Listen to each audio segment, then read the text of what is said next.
So this session is the mental and physical health in the music industry panel. Slight bit of feedback, so apologies. And there's a mental and physical health and music industry panel, and I've got some great speakers here with me today. If you want to introduce yourselves. Yeah, I guess I'll start. Oh. Hi, yes, pleasure. Hi everyone, my name is Elodie. I'm a physiotherapist based in Glasgow, and I participated to the reopening of the Performing Arts Medicine clinic over there. So, hi. Yeah. Oh, we're on. Here we go. You want to swap back? Hello, I'm Jodi. I'm performing under the artist name SILVI. I've been gigging since 2022, and during that time, in the first sort of year, because it was just off the back of lockdown, I sort of got quite a lot of opportunities in succession of each other. Things like headlining King Tut's and being on BBC documentaries. And as a result of that, I was very overwhelmed and fighting for my life behind the scenes. So I chose to be quite vocal about it on social media to kind of pull back the curtain a little bit and just be more transparent with people who were following me, but also kind of create more of an open space for people who are maybe in the same position, because when I was feeling it, I didn't feel like there was much representation. So I think that's why I've been asked to talk on this panel today. Hi everyone, I'm Emma, AiiTee, and I am an artist. I started properly releasing music in 2020 during lockdown. I think I used that kind of opportunity that everyone was indoors to kind of just put my foot kind of in the door kind of thing into the whole music thing. I kind of did that whilst doing uni, so that was because of how uni was went into being working from kind of home kind of thing. That was an opportunity to kind of put more music out and use the time that I had, because I feel like I had a lot more time, so I could put music out. And luckily I was shortlisted for the SEA Awards in 2021 and 2022, and have received a lot of really cool opportunities from that. So yeah, that's kind of me. Amazing, thank you all so much. So I'll start with Elodie. If you, there are many. But if you could give an overview of kind of the common health issues that affect people working in music and also musicians, and we'll kick off from there, and then Jodi and Anna, you can feed in with anything you've experienced. A lot of my clinics open the same way. It started with something so little, so mundane. I would say that's the common denominator. It's something that my patients didn't think it was important to go get help for, or also they didn't know where to go, or they've been to their GP and they've been dismissed because, oh well, it will pass in a week. That's another thing that I'm hearing again and again. But if you're looking for some kind of clinical direction, I would say anything that's linked to the posture. Again, as insignificant as it sounds, most of the pathologies that I see at the clinics come from that. It's something so central. I see that with my musicians and dancers, actors, circus, skilled people, everyone. And from there, there's so many things that can come. Posture mainly affects your spine, and so many amazing structures come from the spine. A lot of nerves, a lot of muscle attachments. I'm not going to do a full anatomy class, but you get the idea. So again, sometimes we're talking about a little bit of changes over an instrumental technique, or maybe getting a new instrument. And oh, well, it just changed my rotation by 5 degrees. Surely that's nothing. 5 degrees for 40 to 60 hours of practice a week. The body will remember that. So yeah, posture.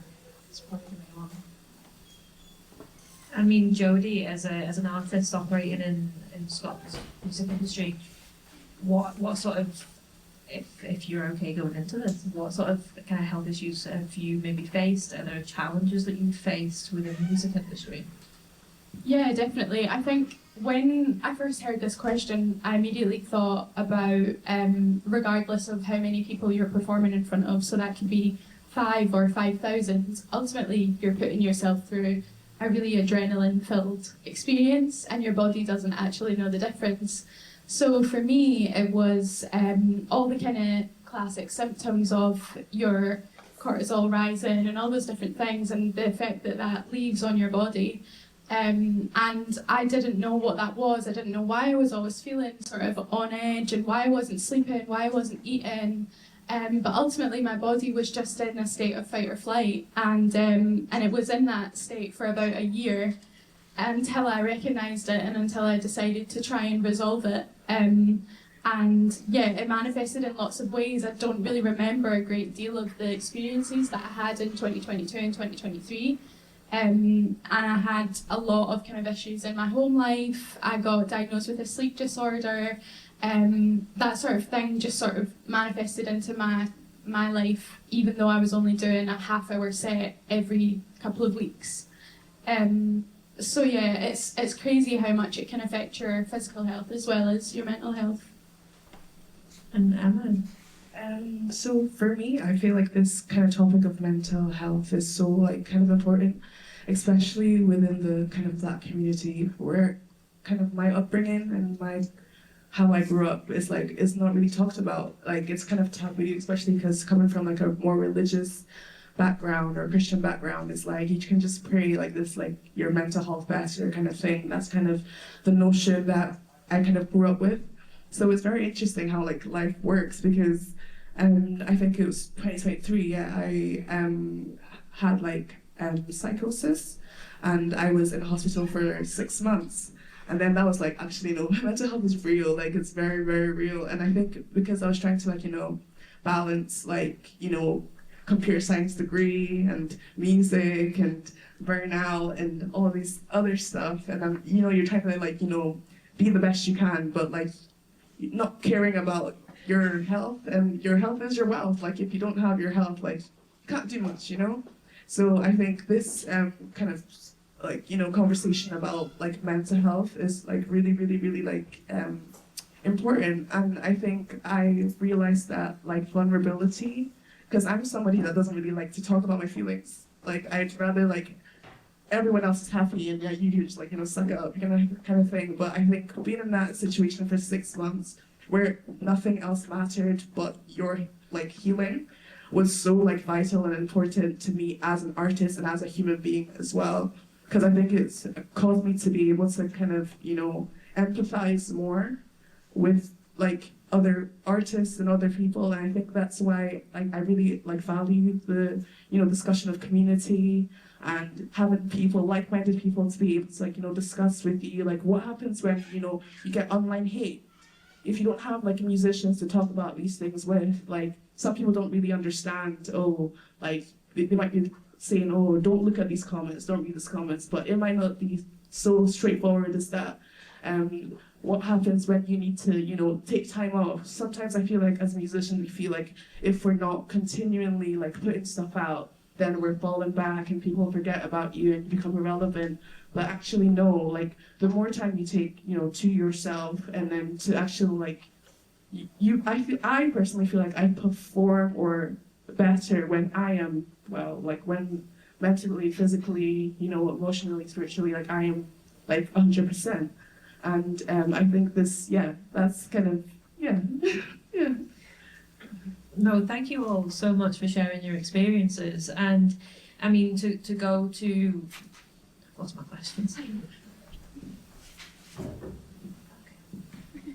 So to kind of go, I guess, one step before that, for the people in the room, we're looking at how can you preempt these things? Is it possible to preempt these things? So what we're looking at here is kind of like staying healthy, looking after yourself, managing your workload, because it is so important in the music industry. It's a lot of late nights, there's a lot of heavy workload, and nobody really has kind of set times that they work.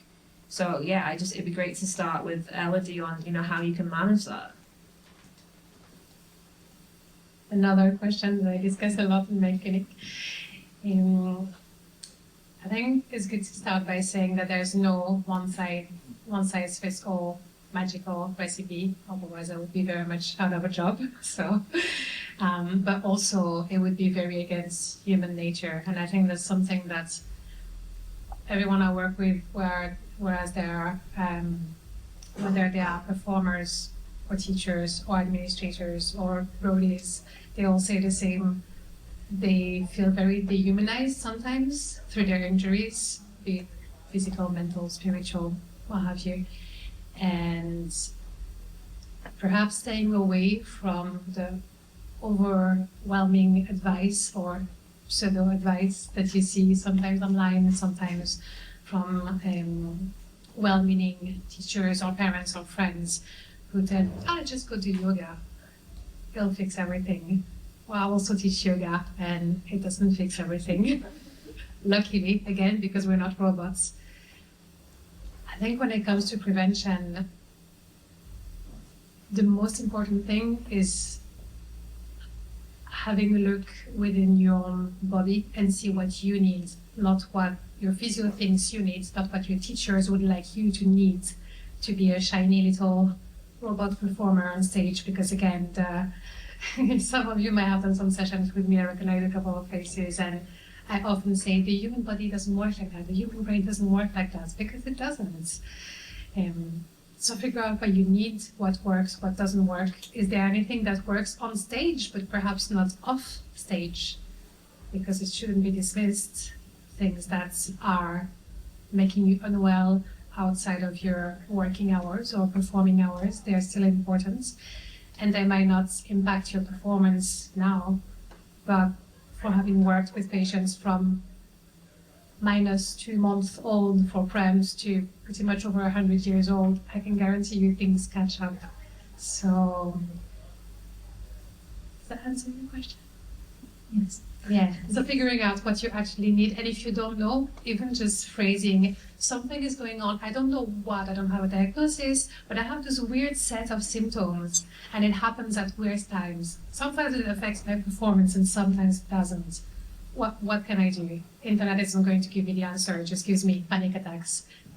Where do I turn to? I think it's a really, really good first step, and then we can take it from there. Yeah, absolutely. And Jodi, you got any thought? Yeah, I never used to realise the importance of switching off and how you need to balance your prep with recovery. I used to always just prep, and as musicians, we're constantly in rehearsals, we're constantly trying to get better at what we do, we're constantly trying to write songs, we're doing all the pre-work, and then it leads up to this big adrenaline-filled experience. And then a lot of the time you just go back to your normal daily life and you're not actually taking care of the recovery aspect of it.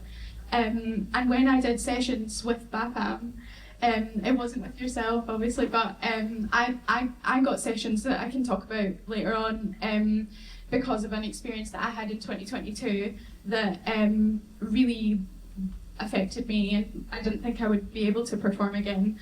And that's what I kind of learned, that I was just doing way too much prep and not enough actually acknowledgement of what I've just put myself through, and also celebrating what you've just done. We have so much leading up to a show and we're always like, come to the show, do this, do that. You put so much into it and then it's always just on to the next thing. It's never, oh, I'm really glad I did that. And I was basically in a cycle of that for about a year. And yeah, that basically drains you of your energy to actually put into tangible things like writing, like performing. And for me, I had to start allocating shifts for things like admin. So for example, I would get an email sometimes at 10 o'clock at night and it would, you know, spike my excitement, and I'd be really excited about the gig that I'd just been offered or whatever it was, and then I wouldn't sleep all night. And actually, if I just hadn't opened that email, if I had more of a sort of allocated time slot of when I was going to open emails, it's a lot healthier. Because, like what's been mentioned before, we are sort of expected to be 24/7, ready to go all the time, and ultimately there's no longevity in that. There's no longevity in just constantly being on all the time. You need to give yourself time to recover as well. Yeah, absolutely. And Emma?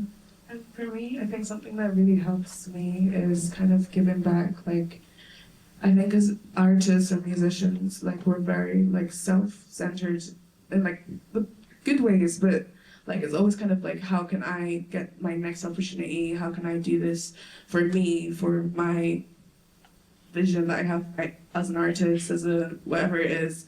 But I always find, like, kind of, how can I be of service to my fellow artists? How can I, because I feel like there is kind of like something that comes with helping. It sounds very like cliche, but something I find like it makes you feel like good to know that you've like, kind of made a positive impact and, made someone else feel good, that kind of thing.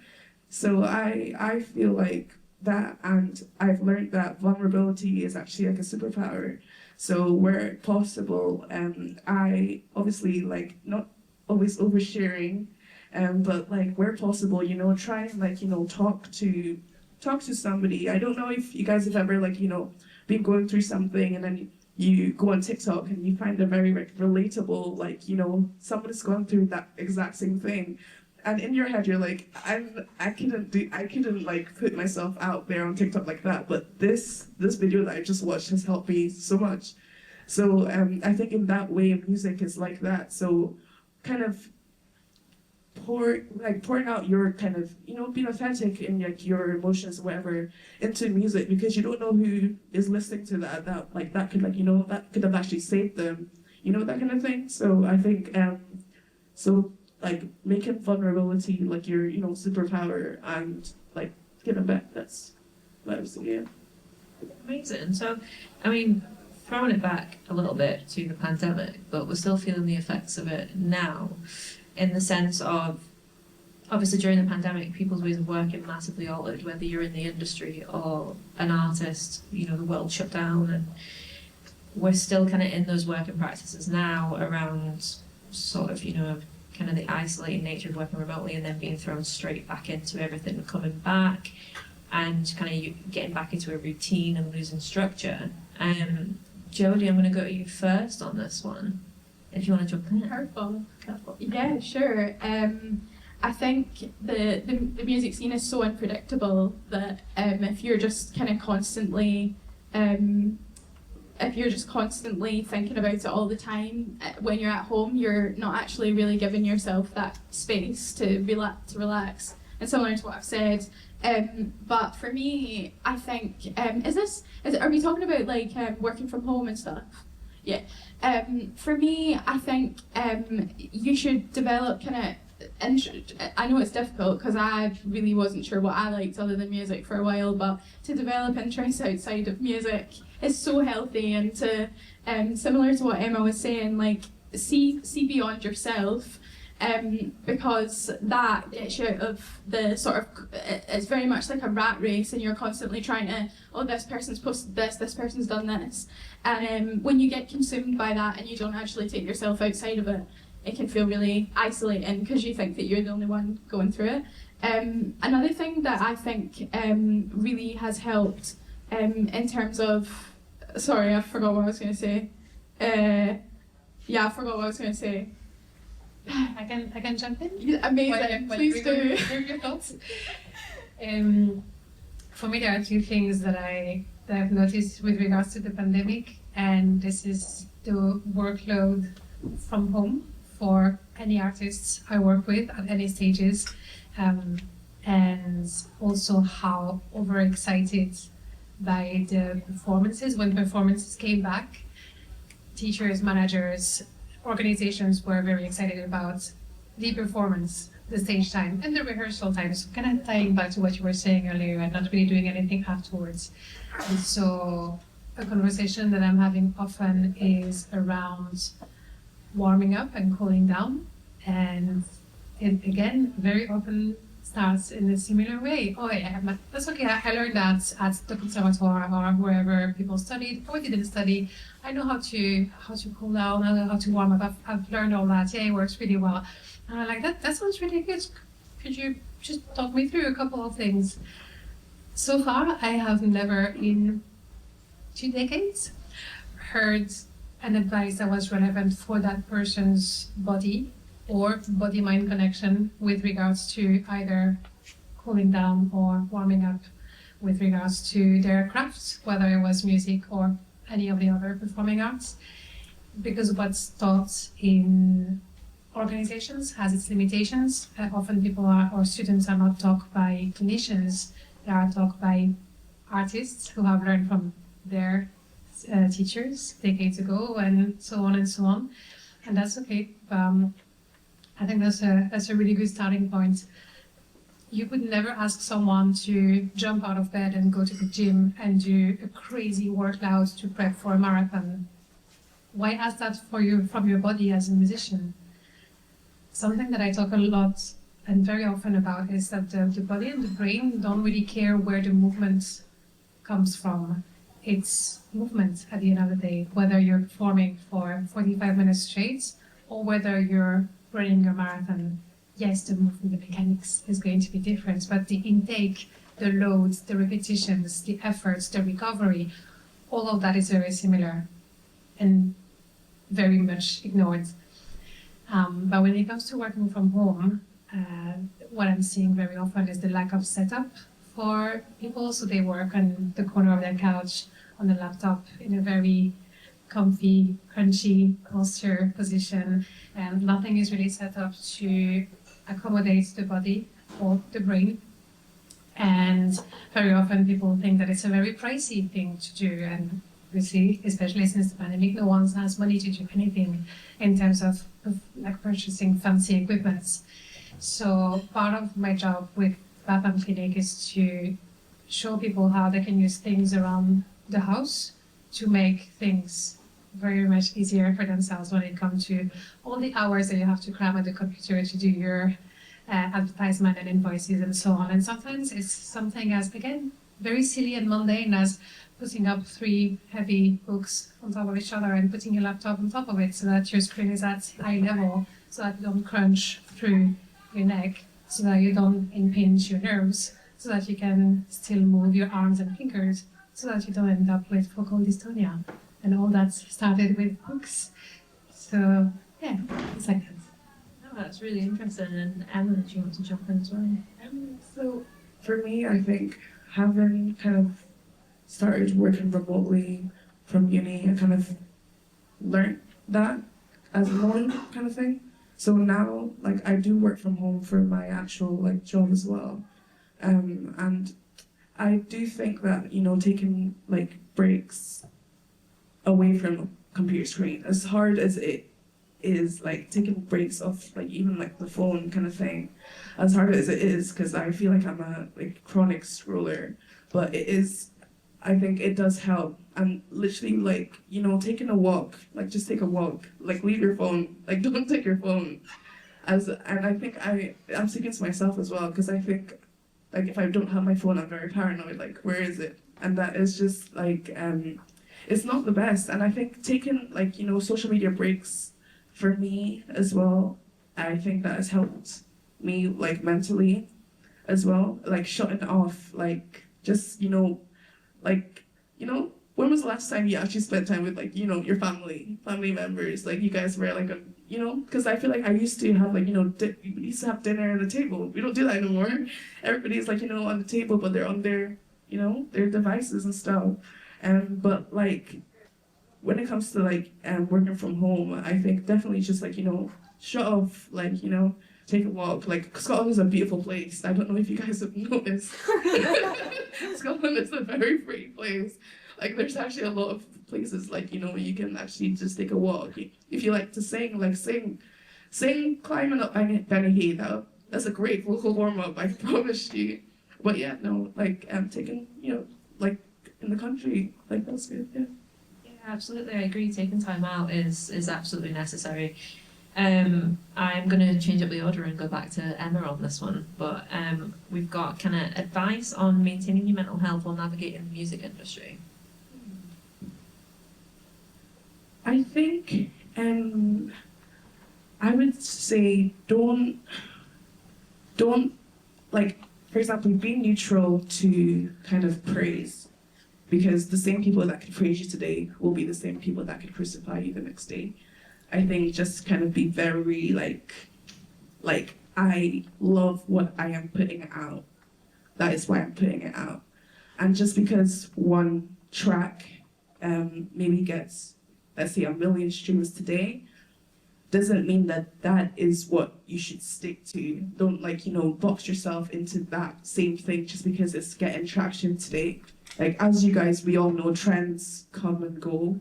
Something that could be relevant today is irrelevant the next day. And I would say making music that you actually enjoy. For example, I feel like I got into like a kind of burnout because I feel like I would always kind of perform the same set of my songs every performance, and I was I'm actually like a creative person, so not being able to create just because you're trying to, and the thing is, you do have to take into consideration your target audience and stuff, but you being authentic to why you even love music in the first place, because you're a creative person. Don't box yourself to what, as hard as it and cliche as it might sound, because I know that people are trying to meet certain targets that they set for themselves, whether it be stream number or following, but be true to why you started out as an artist. That is because you like to create. You're not you there is no artist like you, and remember that, and don't kind of fixate on opinions. And yeah, that's what I would say. Yeah. Yeah, I absolutely agree. And Jodi, have you got anything to add on advice on maintaining your mental health while navigating the music industry?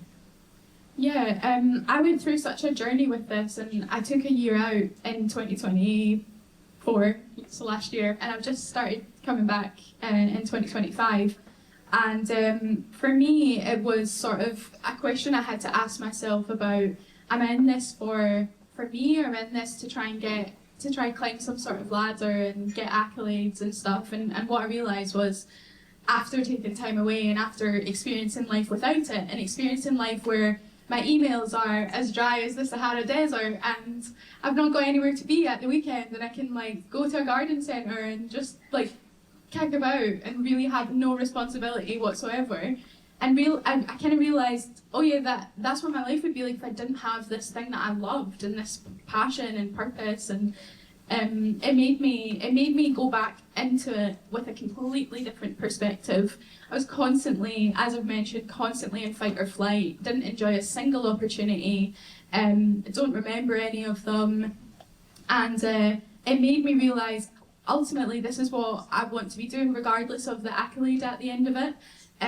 So that was a big eye-opener for me, in the sense of, I'm just going to enjoy it, because I'm going to get to the end of my life, whenever that'll be, which we don't know when it'll be. And am I going to be really glad that I've burnt myself out, made myself miserable, but won loads of awards or got really good festival slots or whatever? Or am I going to be glad that I just pursued my passion and did what I loved, and it got me by during the hard times? And that's what I realised it was. And also, more practically, I built a routine, and now I've got this routine where on a show day, I've got a very kind of regimented thing of what I do to prepare. And then for me, for someone with really severe anxiety, that constantly bled into my performances and my experiences, it means that now I can sort of tick that box in my head, you've done everything within your control, and if anything goes wrong, it's completely out with your control, and it would have happened either way. So regardless of how much you prepare, regardless of how good you would potentially be that night, so I mean, I do things like make sure I'm really hydrated and all that the week before the show and everything, and I do actually do yoga in the morning, and just stuff like that really kind of helps with your mental fortitude and your sort of peace. If you can build a baseline of peace and contentment, then everything that you get music-wise or career-wise is just going to sort of raise that. It's not going to be your sole purpose, and you're not going to place everything on that. And because I think the problem with placing everything on just that being your value is the music industry has so many rejections, probably more so than success. So as a result, you'll just be constantly plummeting, and then you'll get a high, and then it'll be way too tumultuous, and your life will just be really unsettled, and that'll manifest in your body, which is what happened with me. So so build a routine, because then your day is yours no matter what comes your way. You get to still own it and still say, well, I'm choosing to have this day, and I'm choosing to have this attitude towards it. Amazing. Elodie, do you want to jump in? Yeah, to bounce back on that, not only find a routine, but find something that you enjoy doing. Again, not something that looks good on paper, something that you enjoy doing, whether it's code, dipping, like while swimming. Again, Scotland is a great place for that, or knitting, or anything at all, but something you enjoy. Otherwise, after 3-4 weeks of a rigid, looking good but not feeling good routine, you're not going to stick to it, and then you're going to be discouraged and angry or guilty or whatever, and it's only going to fuel the resentment, which is not the goal. But also doing things that have nothing to do with the industry you work for gives you perspective, and it fuels creativity. In a previous panel, I heard them talking about that, how having a look out with the gigs that you're going to do, not boxing yourself in your own style. The same is true for health and for the things that you do around your work. The more things you explore, the richer, more interesting a musician and artist you're going to be. And at the end of the day, that's what gets you hired, but also that's what keeps you sane. So I would say it's quite two great bonus points to consider. Yeah, I couldn't agree more. I'm going to come back to Elodie to start on this one, but we're flipping it to advice on maintaining your physical health while navigating the music industry. Would everyone mind sitting up? Stand up. Stand up, sorry. The French is getting the best of me. Stand. Make sure you're not going to kick your neighbor. Do you still hear me if I communicate you? Yes. Yes, thank you. I like a reactive audience. And I'm not going to guide you through a very long thing, but whether you chose to simply stand here with your eyes open or closed, it doesn't matter. You could also run your hands together and take the biggest, most ridiculous stretch and yawn you've ever taken in your entire life. Like if your friends or partners were to walk in, they'll be like, what on earth is happening here? You feel the space in between the vertebrae in your spine and the nerves saying, thank you, finally I'm getting some movement, and everything going back into where it's supposed to be, not here, but actually existing as a human person. That's it. 1 minute, free. No videos, no gimmick, no extra equipment. That's how we do that. When you're rehearsing for hours, when you're waiting for a call back from an agent, when you are unsure of the future because it's very uncertain, stand up and stretch. It will really keep you alive in all the sense of the word throughout your career. So this is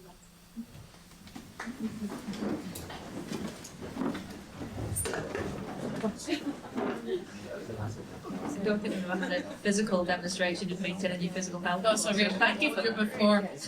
That mentioned that I also do theatre and improv. Well, thank you for that. Jodi, minus physical demonstration, you've got anything to add? How do I top that? I mean, mine's is quite basic. Mine's is, I thought others would kind of have probably more better advice than me on this. But mine's is, I think, tailor it to your profession. So, for example, if you're in the industry and you're, always in a chair and stuff, then that's going to be different to, for example, myself as a vocalist. Personally, for me, I limit like certain foods, certain drinks, that sort of thing. I made the decision to not drink alcohol 2 years ago. And that was one of the best decisions I've ever made, because again, as someone with really severe anxiety, it gives me that peace of mind, like I'm constantly looking after my voice to the best of my ability. But that's not something I would recommend for everybody. But again, it's like if you're a bassist, you might decide to not do contact sports so that you don't injure your hand or whatever, I don't know, or not get out of doing the dishes or whatever, who knows. But yeah, there's loads of different things that you can tailor to yourself, but ultimately I think it's about kind of sitting down with yourself, and I think it's a very personal journey. But another thing I would say is be mindful of how much you take on, specifically on the lead up to events. So I, for example, in the back in the day, I would be like working during the day 9 till 6, and then I would go and do a gigs, like be there from 7 onwards or whatever, and then be out till really late, and then be drinking, and then go home and have a couple of hours sleep, and then go back to work again, and you're never actually getting time to recover, similar to what I've said about recovery. So but now I would say, for example, the week of the gig, I'll not be making any wild arrangements with friends or family. I'll not be socialising with people who are ill.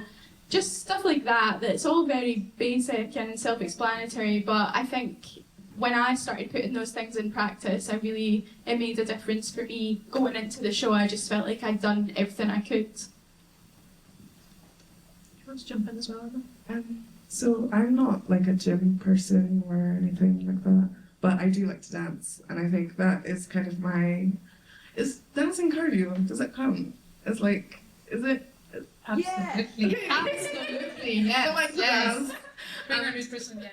And Afro beats kind of like the genre, like there's a lot of opportunity to dance, and I like to encourage people to dance, even when I'm like, performing live, that kind of thing, and that kind of gets your endorphins going as well, and that makes you happy, like internally and externally.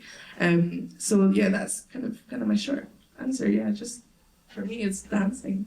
Yeah. And it's a great as well.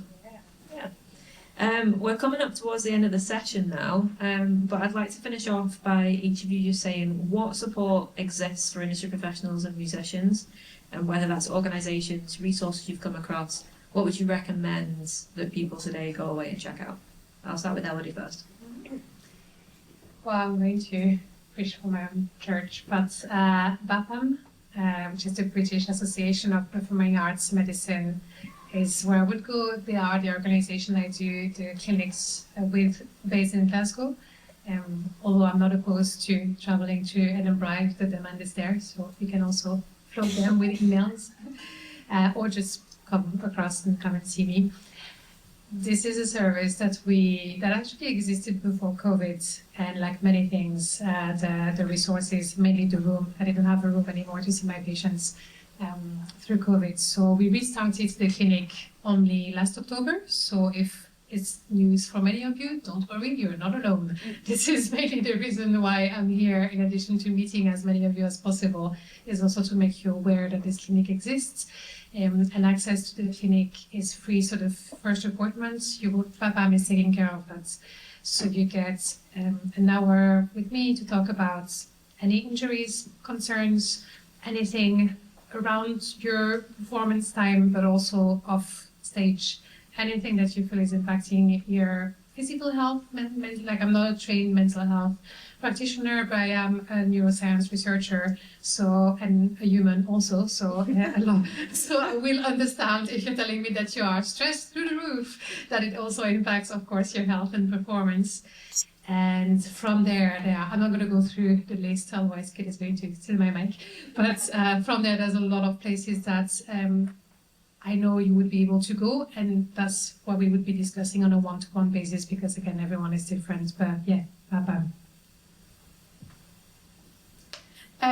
Back in 2022, when I had the experience that I mentioned at the beginning, the day after it happened, I called Help Musicians, and they did, I believe it was a sort of maybe an hour or half-hour phone call of counselling straight away to sort of talk through the experience that I'd had and to help guide me and signpost me, and they signposted me to BAPAM, where I then got 12 sessions initially after an assessment I got 12 sessions with a psychologist, and then that actually transpired to 24 sessions, and it was all paid for, which was incredible. And yeah, through that, it was very much a draining process because I had to go through the traumatic event over and over and over, as some people will know who've been through therapy or whatever, that sort of thing.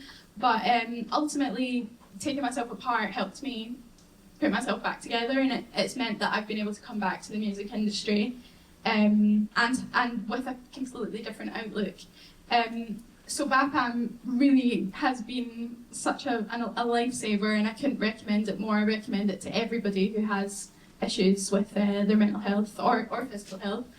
And also just a sort of personal thing, I think the people that you surround yourself with, your network isn't just your industry professionals, it's like the friends that you make in the music scene, and if you're having a hard time, it's so amazing to have people to lean on who maybe have had a shared experience or anything like that, which is why I made the decision to be so vocal about my experiences on social media, because I didn't feel like there was anyone to identify with.